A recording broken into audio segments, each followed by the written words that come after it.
Hola, en este video vamos a ver las soluciones de química correspondientes al área 1, Ingeniería y Ciencias Físico-Matemáticas, de la guía oficial del IPN para el proceso de admisión a licenciatura 2020. En esta primera parte, de 7 en total, vamos a resolver las preguntas 1 a 5. Así que espero que este video te sirva mucho y si te gusta regálame un like y suscríbete a mi canal para que seas el primero en enterarte de los nuevos videos que suba hasta completar las soluciones de toda la guía oficial. Así que sin más vamos a comenzar con la pregunta número 1. Basándose en el criterio de la tabla periódica de los elementos, ¿cuál de los siguientes elementos presenta mayor electronegatividad? Bien, lo primero que vamos a hacer es recordar qué es la electronegatividad y a esta la podemos definir así. Es la propiedad que tienen los átomos para atraer a los electrones que comparten mediante un enlace químico. Bien, esta es una propiedad química que presenta ciertas tendencias en la tabla periódica. Cuando hablamos de una familia, grupo o columna en la tabla periódica, la electronegatividad va a aumentar hacia arriba, mientras que en un renglón o periodo la electronegatividad aumenta hacia la derecha. Entonces, considerando esas tendencias, y por cierto aquí hay que tener cuidado con la última familia, que es la familia 8A, que corresponde a los gases nobles, porque dentro de las tendencias que acabo de explicar, pues esto no comprende a esta familia, es decir, el comportamiento dentro de los gases nobles es un poco diferente. Entonces, considerando que los elementos más electronegativos se encuentran hacia la derecha y hacia arriba, pero sin considerar a los gases nobles, llegaríamos a la conclusión de que el elemento más electronegativo de toda la tabla periódica es el flúor. Entonces, de las opciones que tenemos en esta pregunta, el elemento que presenta mayor electronegatividad es el inciso B. También, aprovechando estas tendencias, podemos mencionar que los elementos más electropositivos, o en otras palabras, los menos electronegativos, se encontrarían en el lado opuesto. Así que estaríamos hablando de que uno de los elementos menos electronegativos o más electropositivos de toda la tabla periódica sería el francio. Bien, continuamos con la pregunta número 2, que es de completar aquí una oración. La es el proceso en el que se combinan orbitales atómicos puros en estado excitado para generar un conjunto de nuevos orbitales atómicos.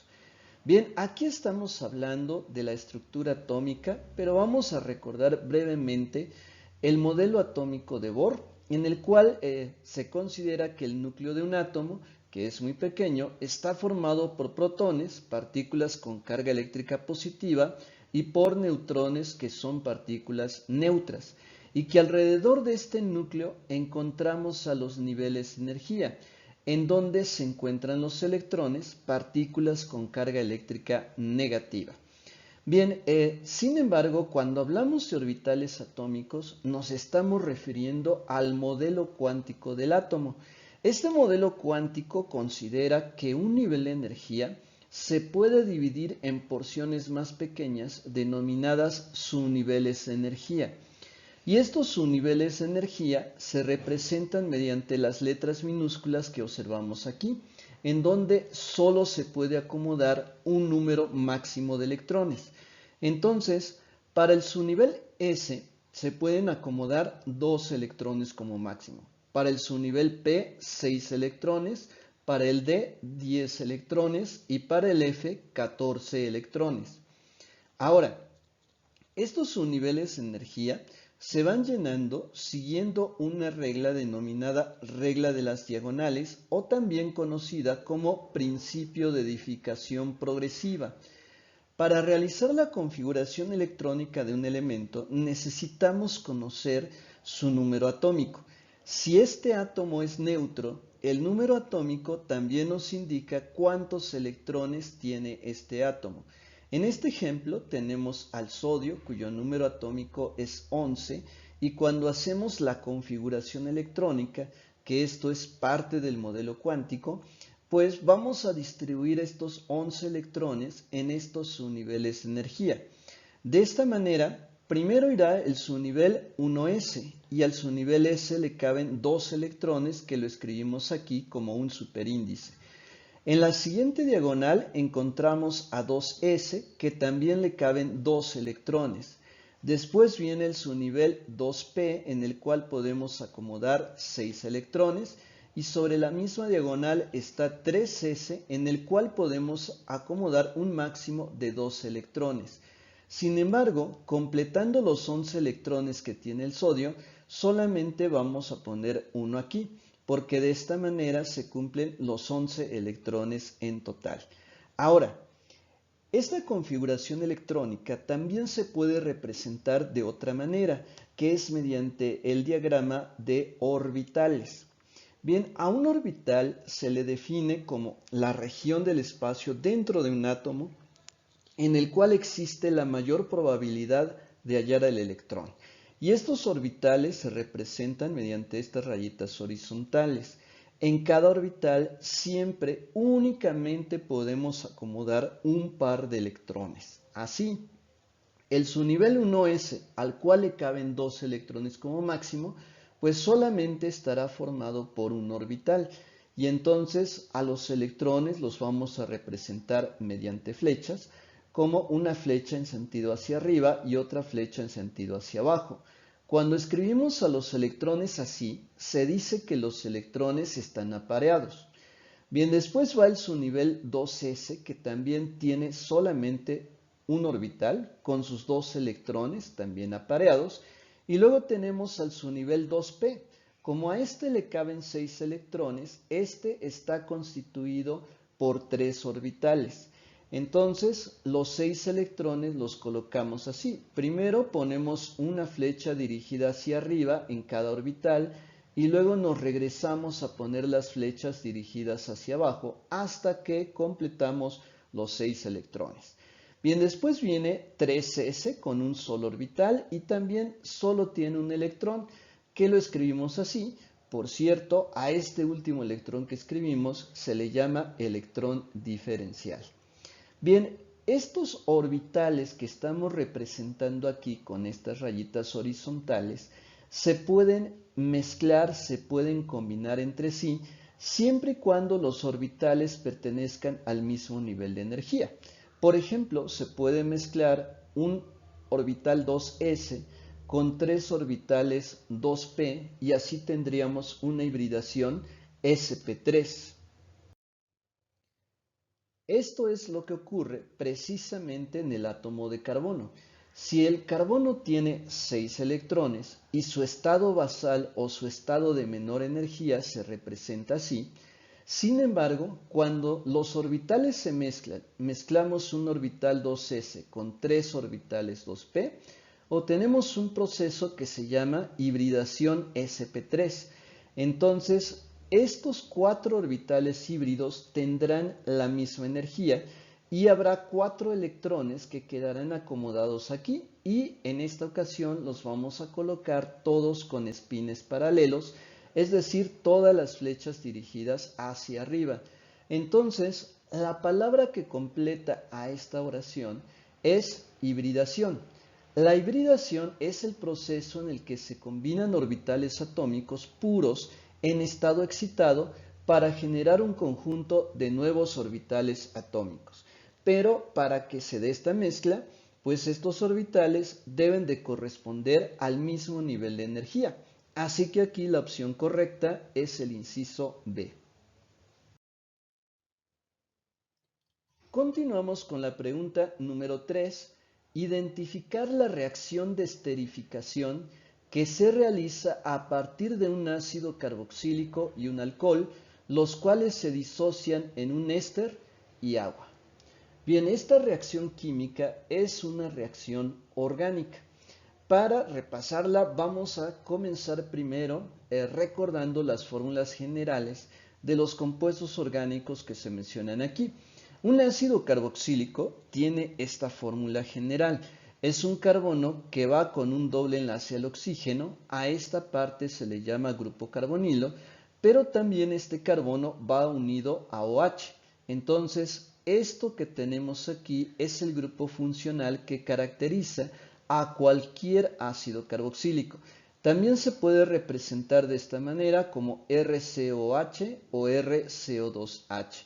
Aquí la letra R es únicamente para representar a una cadena de carbonos. Bien, aquí tenemos un ejemplo que en este caso es el ácido etanoico. Este compuesto está formado por dos átomos de carbono. Recuerda que si fuera un alcano se llamaría etano. Sin embargo, por tener el grupo funcional de los ácidos carboxílicos, entonces su nombre es ácido etanoico. También tiene el nombre común de ácido acético y este compuesto químico se utiliza para preparar vinagre. Vamos a repasar también el caso de los alcoholes. El grupo funcional de los alcoholes es OH, oxígeno unido a hidrógeno, que a su vez va unido a una cadena de carbonos. En este ejemplo que tenemos aquí hay un compuesto con dos átomos de carbono unido a OH. A este compuesto se le llama alcohol etílico o también le llamamos etanol. Entonces, si se combina químicamente un ácido carboxílico con un alcohol, lo que vamos a obtener va a ser un éster y el éster tiene el grupo funcional que apreciamos aquí, donde también hay un grupo carbonilo que va unido a oxígeno, pero a su vez esto va unido a una cadena de carbonos y vamos a obtener también como un producto agua. Entonces, una vez que ya tenemos la reacción general de la esterificación, en donde está un ácido carboxílico con un alcohol para producir éster y agua, observando las opciones de respuesta, nos damos cuenta que en la opción A es donde se cumplen estos requisitos de sustancias.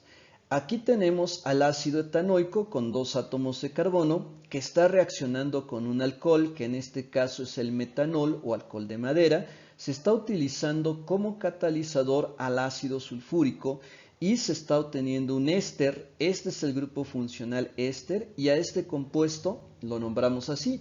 Primero nombramos esta parte de la cadena que tiene dos átomos de carbono, se le da la terminación ato, por eso el nombre es etanoato. Luego D, y ahora nombramos esta parte, que esto es un radical alquilo con un solo átomo de carbono que se llama metilo. Entonces la respuesta a esta pregunta es el inciso A. Continuamos con la pregunta número 4. Relacionar el tipo de concentración de soluciones con sus respectivas unidades. Bien, aquí vamos a recordar brevemente que una solución es una mezcla homogénea y las soluciones más simples están formadas solamente por un soluto y por un solvente. Sin embargo, como son mezclas homogéneas, pues se observa como si solo se tratara de un componente.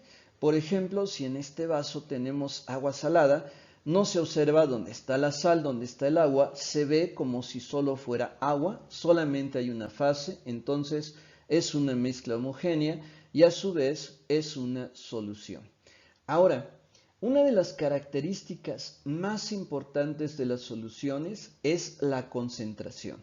La concentración nos ayuda a determinar qué cantidad de soluto está presente en una determinada cantidad de solución.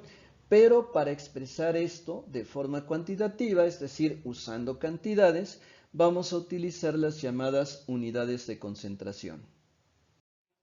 Las unidades de concentración se pueden dividir en químicas y físicas. Aquí vamos a describir primero las unidades químicas más comunes. Así comenzamos con la concentración molal o molalidad, que se suele representar con la letra M minúscula y se define como el número de mol del soluto medido en mol entre la masa del solvente en kilogramos. Las unidades de esta unidad de concentración son mol sobre kilogramo. Y tenemos también a la concentración molar o molaridad. Esta se representa con M mayúscula y es el número de mol del soluto medido en mol entre el volumen de la solución medido en litros. Las unidades son mol sobre litro. Y tenemos en tercer lugar a la concentración normal o normalidad, que se representa con la N mayúscula y es igual al número de equivalentes del soluto dividido entre el volumen de la solución medido en litros, de tal manera que sus unidades son equivalentes sobre litro. Y aquí también se menciona una unidad de concentración física, que es la llamada concentración porcentual masa-volumen, que se representa así: % masa sobre volumen, que se calcula dividiendo la masa del soluto en gramos entre el volumen de la solución, generalmente medido en mililitros. Ahora, de las definiciones o fórmulas que nos dan aquí, realmente por aquí tenemos un error, que es en el inciso A, porque en el inciso A nos pone la definición de que % masa sobre volumen es número de mol del soluto entre mililitro de disolvente, pero pues te acabo de mencionar que si es % masa volumen, en realidad arriba debe de ir la masa del soluto en gramos y abajo el volumen de la solución en mililitros, y esto multiplicado por 100. Entonces, salvo esta situación, las demás definiciones de normalidad, molaridad y molalidad son correctas, pero pues en este caso la opción correcta es el inciso D. Sin embargo, no olvides ese pequeño detalle que es muy importante. Ahora llegamos a la pregunta 5, relacionar el nombre del compuesto con su fórmula molecular. Bien, en la primera columna tenemos a estos compuestos y si lo notas, todos los compuestos que tenemos aquí son alcanos, es decir, solamente presentan enlaces sencillos entre átomos de carbono. Ahora recuerda que la fórmula molecular simplemente nos indica cuántos átomos de carbono hay, cuántos átomos de hidrógeno hay. Así que en esta parte ya te puse la fórmula semidesarrollada de cada uno de los compuestos. Por ejemplo, en el número 1, en donde está el 2,2-dimetilbutano, recuerda que el butano nos indica la cadena principal, la más larga, que tendría en este caso 4 átomos de carbono. Y el 2,2 nos indica que en el carbono número 2 tenemos 2 radicales alquilo o ramificaciones que se llaman metil. Entonces, a partir de esta fórmula semidesarrollada, podemos contar cuántos átomos de carbono hay en total y cuántos átomos de hidrógeno hay. Así que aquí observamos que hay 1, 2, 3, 4, 5, 6 átomos de carbono y de hidrógenos tenemos 3, 6, 9, 12 y 2 hidrógenos más aquí son 14. Entonces, el 1,2,2-dimetilbutano se relaciona con el inciso C, cuya fórmula molecular es C6H14. Ahora, realmente no es necesario que escribas la fórmula semidesarrollada, solamente tienes que acordarte de, en función del nombre de la cadena principal, cuántos carbonos tiene, y en función de las ramificaciones también cuántos carbonos tiene cada ramificación y cuántas ramificaciones hay. Aquí, por ejemplo, el 3,3-dimetiloctano, el octano me indica que tiene 8 carbonos. Cada metil tiene 1, pero hay 2, entonces hay 2 carbonos más aquí, más 8 tendremos 10 carbonos. Así que el 3,3-dimetiloctano debe de ir con una fórmula en donde haya 10 carbonos. Así observamos que el 2 corresponde con A. En el tercero, donde está el 2,3,4-trimetilpentano, el pentano nos indica que hay 5 carbonos, más 3 carbonos de este trimetil son 8 carbonos. Entonces buscamos en las fórmulas y vemos que corresponde con la opción D, donde hay 8 carbonos. Entonces, pues ya aplicando la misma mecánica, podemos deducir también que el último compuesto, que tiene 9 carbonos, pues va con el inciso B, y entonces la opción correcta a esta pregunta es el inciso C.